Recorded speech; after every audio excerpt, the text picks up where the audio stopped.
ఓం నమో వెంకటేశాయ. అందరికీ నమస్కారం అండి. తిరుమలలో చూడాల్సినటువంటి ముఖ్యమైన ప్రదేశాలలో భాగంగా ఈరోజు వచ్చేసి శ్రీనివాస మంగాపురం అయితే మనం చేరుకున్నామండి.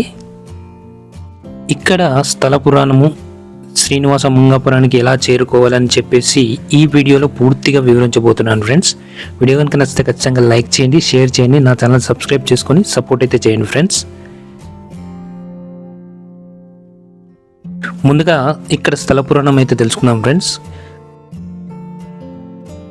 కలియుగ ప్రత్యక్ష దైవమైనటువంటి శ్రీ వెంకటేశ్వర స్వామి వారు కళ్యాణానంతరం సతీ సమేతంగా 6 మాసాల పాటు ఇక్కడ నివసించారని చెప్పేసి స్థల పురాణం అయితే ఉంది ఫ్రెండ్స్. తిరుమల కొండపైన మనకు ఎలాంటి పూజలు, అభిషేకాలు మరియు బ్రహ్మోత్సవాలు అయితే జరుగుతూ ఉంటాయో అవన్నీ కూడా ఇక్కడ జరుగుతూ ఉంటాయి. వీటన్నిటినీ మనకు తిరుమల తిరుపతి దేవస్థానం వారైతే నిర్వహించడం జరుగుతుంది. వీటితో పాటు శ్రీదేవి భూదేవి సమేతస్య శ్రీ కళ్యాణ వెంకటేశ్వర స్వామి వారికి నిత్య కళ్యాణము ఇక్కడ ప్రతిరోజు జరుగుతూ ఉంటుంది ఫ్రెండ్స్.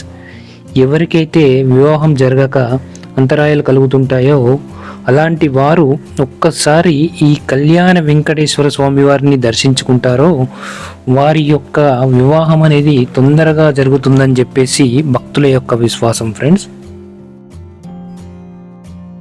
కళ్యాణ వెంకటేశ్వర స్వామి దర్శనానంతరము శ్రీనివాస మంగాపురం నుండి శ్రీవారి మెట్టు మార్గం గుండా తిరుమలకైతే చేరుకోవచ్చు.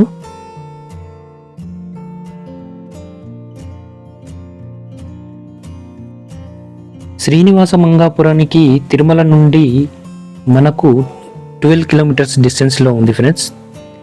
తిరుపతి బస్టాండ్ ప్లాట్ఫామ్ నెంబర్ 39 దగ్గర పీలేరు బస్ ఎక్కారంటే మనకు శ్రీనివాస మంగాపురానికి అయితే రీచ్ అవ్వచ్చు.